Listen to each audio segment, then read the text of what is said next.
Là, c'est bon, je sais que vous êtes déjà tous au taquet, hein. Bon, je viens de finir la dernière saison de Attack on Titan. Et clairement, j'étais pas prêt. Mais alors pas prêt du tout. Et c'est pour ça qu'aujourd'hui, on va voir pourquoi SNK c'est trop bien.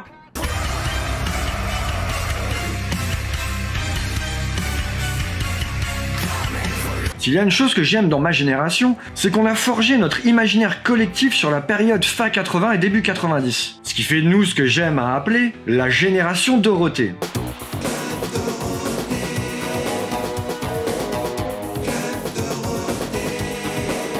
Et là, je sais que ça parle à beaucoup d'entre nous, mais pour les plus jeunes qui regarderaient cette vidéo, je vais vous expliquer. Frédérique Ochité, dite Dorothée, est une chanteuse, actrice et animatrice de télévision française, née le 14 juillet 1953 à Paris. Pour tous ceux de ma génération, il faut comprendre que Dorothée est un peu comme notre deuxième maman. En septembre 1973, Jacqueline Joubert, alors directrice de l'unité jeunesse de l'ORTF, lui fait faire ses débuts à la télévision sur la première chaîne de l'ORTF dans les mercredis de la jeunesse sous le pseudonyme de Dorothée, avec pour partenaire la marionnette Blablatus. L'émission s'arrête en décembre 1974 en raison de l'éclatement de l'ORTF. Dorothée réapparaît à l'antenne de TF1 en février 1975 sous sa véritable identité et comme animatrice d'une rubrique dans l'émission Les Visiteurs du mercredi. La directrice des programmes de l'époque, Eliane Victor, la remercie en août de la même année, au bout de 6 mois, considérant que Dorothée n'est pas faite pour animer une émission de jeunesse. Et ça, connaissant l'histoire, c'est quand même plutôt ironique. Elle présente alors aux côtés de Pierre Guillermo, à partir de janvier 1976, une émission de jeu intitulée Réponse à tout, diffusée tous les jours à 12h15 sur TF1. Après une période d'1 an sans travailler à la télévision, pendant laquelle elle enchaîne les petits emplois, comme secrétaire dans une société de robinetterie, ou animatrice dans un supermarché, ou encore doublure lumière. Dorothée retrouve la télévision en devenant speakerine sur Antenne 2. Alors pour les plus jeunes, c'est anciennement le nom de France 2. Elle fait sa première annonce le 1er avril 1977 et assure cette fonction jusqu'en juillet 1983. En septembre 1977, elle renoue avec les émissions pour enfants en animant Dorothée et ses amis durant une saison. En 1978, Jacqueline Joubert est nommée à la tête des émissions pour la jeunesse d'Antenne 2 et rappelle Dorothée. Ce sera la création de l'émission Récréa 2. Parallèlement à son métier d'animatrice, Dorothée poursuit sa carrière de chanteuse pour enfants avec des titres et des albums signés Jean-François Porry, alias Jean-Luc Azoulay, et Gérard Salès, secondé par le parolier Michel Jourdan. Elle sort 16 albums entre 1980 et 1996 pour un total de 17 millions de disques vendus. Il faut bien se rendre compte que ces chiffres sont extrêmement énorme, surtout pour l'industrie musicale française, et surtout aujourd'hui c'est encore Dorothée qui détient le record du plus grand nombre de fois où elle a fait des concerts à Bercy. Donc c'est l'Accor Arena maintenant pour ceux qui savent pas. Mais voilà, on est sur une artiste absolument gigantesque dans le paysage musical et télévisuel français, et ça il faut bien le comprendre. Dorothée présente Récréa 2 jusqu'au mercredi 27 mai 1987 durant 9 saisons. En mai 1987, elle est sollicitée par TF1 pour diriger l'unité de programme jeunesse de la chaîne nouvellement privatisée. Elle accepte la proposition et crée le Club Dorothée, qui devient l'émission jeunesse phare de la télévision française durant 10 ans. Une décennie pendant laquelle on mangera du Dorothée matin, midi et soir, lui laissant à un moment plus de 70% des plages horaires de TF1. Émission journalière, live le mercredi après-midi, prime time le samedi soir. Bref, à ce moment-là, TF1 aurait pu clairement s'appeler Dorothée TV. Ils l'ont fait cette chaîne. Et là, pour ceux qui ne la connaissent pas, vous êtes sûrement en train de vous dire « C'est pas une vidéo sur Attack on Titan qu'il doit faire, lui ?» Pourquoi il nous parle d'une animatrice télé des années 90 ? Si je vous parle de Dorothée ici, c'est parce que toi, là... Oui, toi qui kiffes les mangas, toi qui te rues à toutes les conventions pour aller exposer ton cosplay sur lequel t'auras mis 1 an à travailler, et ben tout ça... Dis-toi que ça n'existerait probablement pas si Dorothée n'avait pas un jour été à la télé. Et c'est pas une blague. Pour constituer le catalogue de son émission à l'époque, Dorothée est allée directement au Japon pour voir ce qui se faisait en animé à ce moment-là. Elle remplira son émission principalement d'animés japonais. Oui, je dis animé japonais et pas manga parce qu'à ce moment-là, le terme manga n'était pas encore apparu et ne sera popularisé que dans les années 90, employé pour la première fois par des journalistes spécialisés ou médias télévisuels. C'est comme ça que sont apparues en France les premières diffusions d'animés comme Dragon Ball, Les Chevaliers du Zodiaque ou encore Ken le Survivant. Et grosse polémique d'ailleurs autour de ce manga, mais vraiment pas le temps d'en parler ici. Mais pourquoi pas en faire une vidéo, un de ces quatre, sur le sujet si ça vous dit. En 1991, la sortie cinéma française du cultissime Akira aidera aussi à entrer le manga dans l'imaginaire collectif français. Et si vous n'avez pas vu ce film, je vous conjure de rattraper ça immédiatement. Surtout pour les gros fans de manga. C'est une bible du genre, c'est un incontournable, vous devez absolument voir ce film. Donc, en résumé, si aujourd'hui la France est le deuxième consommateur de manga au monde, juste derrière les Japonais, c'est grâce à Dorothée. Et maintenant que le contexte est posé, il est temps d'attaquer le sujet de cette vidéo. Pourquoi SNK c'est trop bien ? Shingeki no Kyojin, en version originale, aussi connu sous le nom américain de Attack on Titan, est un shonen écrit et dessiné par Hajime Isayama. Il est prépublié entre septembre 2009 et avril 2021 dans le magazine Besatsu Shonen Magazine, puis compilé en 34 volumes reliés par l'éditeur Kodansha. La version française est publiée en intégralité par Pika Edition dans la collection Seinen entre juin 2013 et octobre 2021.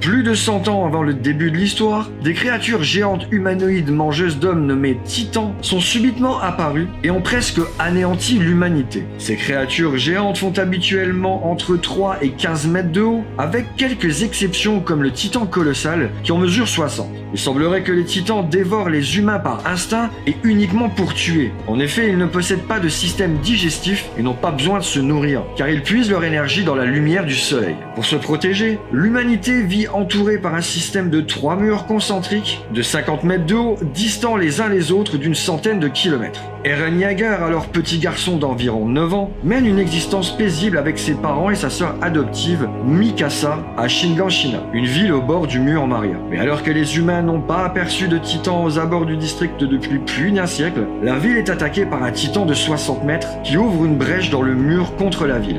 Des titans se déversent alors dans les rues, dévorant tous les humains qu'ils croisent. Eren et Mikasa sont témoins de la mort de leur mère, qui se fait dévorer sous leurs yeux.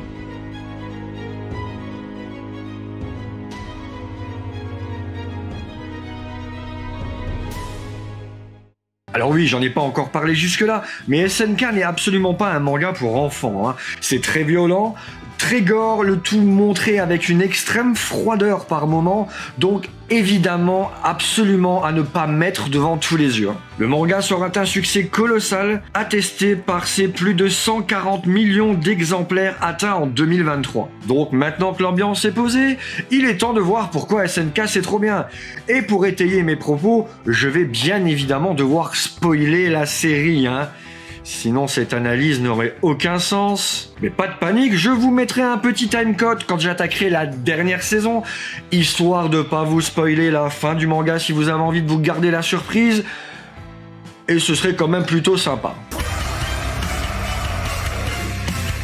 La première chose à aborder est l'aspect politique de la série, parce que oui, SNK est extrêmement politique. Déjà, la série peut illustrer le désespoir ressenti par les jeunes dans la société actuelle, bien que l'histoire laisse place à toute interprétation personnelle de la part des lecteurs ou des viewers. La mise en scène d'une jeunesse militaire qui mène une révolution est également perçue comme une référence directe à l'histoire du Japon, comme la restauration de Meiji, ce qui évidemment créera la première politique autour de la série, que certains critiques accusent d'avoir un message politique et militaire en faveur du premier ministre du Japon, Shinzo Abe. Mais ça, je vous en laisserai vous-même l'appréciation. En 2015, le ministère chinois de la Culture met sur liste noire plusieurs séries d'animation japonaises, dont Attack on Titan, car elles proposent des scènes de violence, de pornographie, de terrorisme et de crimes contre la moralité publique. Ce que je trouve un petit peu abusé. Mais après, les us et coutumes d'un pays à un autre, forcément, il y a des changements qui se font.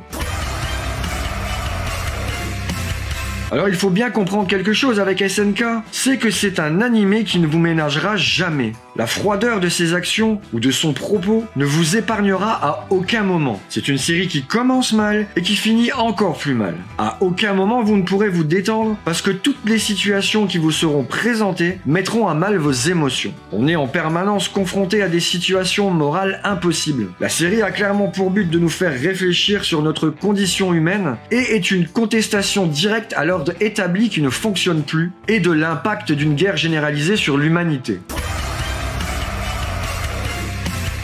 L'un des aspects les plus marquants de Attack on Titan est son développement de personnage. Les protagonistes évoluent de manière significative tout au long de la série, passant de la transformation psychologique et émotionnelle profonde à mesure qu'ils sont confrontés à des situations de plus en plus désespérées. Ce qui est le cas absolument tout le long de la série. En plus de son intrigue captivante, la série aborde des questions philosophiques et éthiques, remettant en question la nature de l'humanité, la vérité et les motivations derrière les actions des personnages. Les théories politiques et sociales sont également exposées, mettant en lumière les problèmes de gouvernance, de manipulation et de conflits idéologiques. Et il est temps de répondre à cette question.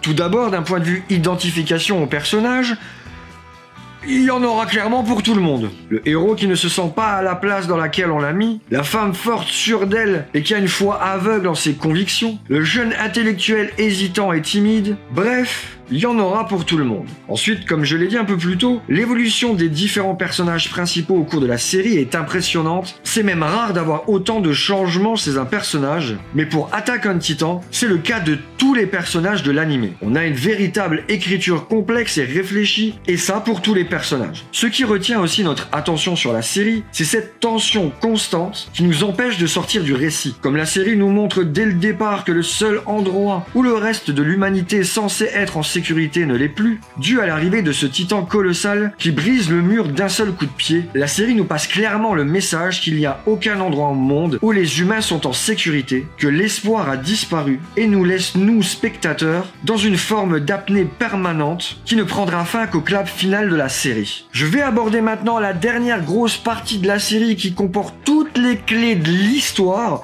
donc je pense qu'il est temps d'activer l'alerte spoiler et de se donner rendez-vous à ce timecode. Ce dernier acte est probablement l'un des meilleurs que j'ai pu voir en termes de révélation et de retournement de situation. La première étant que l'humanité à l'extérieur des murs a bel et bien survécu à l'attaque des titans, mais surtout que les titans qui essayent de pénétrer les murs de la grande cité sont en fait envoyés par ces mêmes humains survivants. Ensuite, l'explication du pourquoi de cette attaque nous ramène forcément à des guerres millénaires qui existent encore aujourd'hui entre deux peuples qui ne se rappellent probablement plus pourquoi ils se battaient au départ. On traite aussi d'une forme de manipulation des médias, traduit ici par le fait que depuis 100 ans, les deux peuples Eldia et Mar pensent chacun que l'autre est le mal incarné, ce qui nous met, nous, spectateurs, à mal, puisqu'à notre place, nous voyons bien que ces personnages sont tous manipulés et endoctrinés depuis des générations, ce qui nous ramène à des événements qui existent dans la vie réelle. Et ensuite, cette fin, où le personnage que nous suivons, aimons et comprenons depuis le début devient le grand méchant de l'histoire et décide d'éradiquer le reste de l'humanité dans le but d'éliminer toute menace contre son peuple une bonne fois pour toutes. Et il est là le point fort de cette série.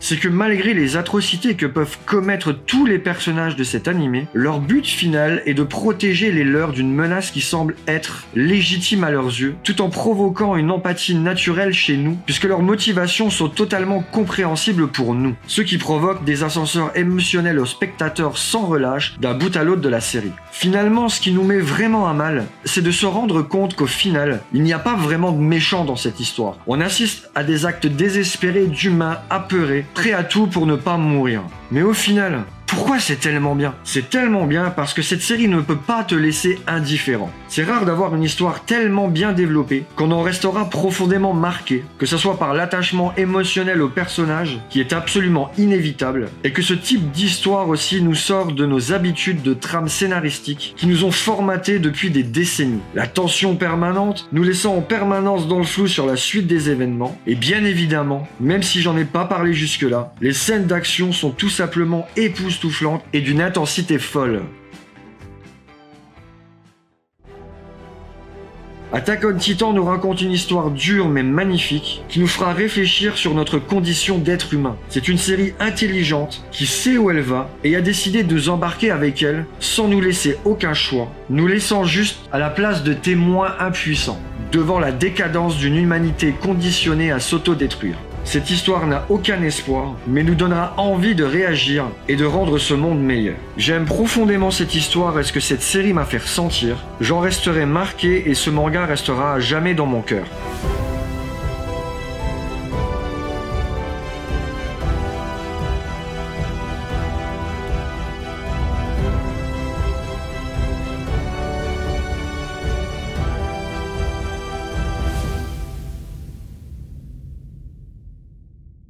Voilà, j'espère que ce premier épisode consacré à un manga vous aura plu.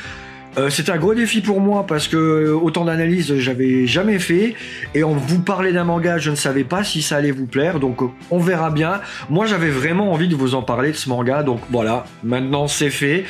J'espère que vous en voudrez d'autres, ça pourrait être cool. Et sinon du coup pouce bleu. Abonnez-vous pour le référencement, super important. Et sinon, vous avez le bouton rejoindre ou le Tipeee si vous voulez soutenir la chaîne. Et on se retrouve bientôt. Ciao!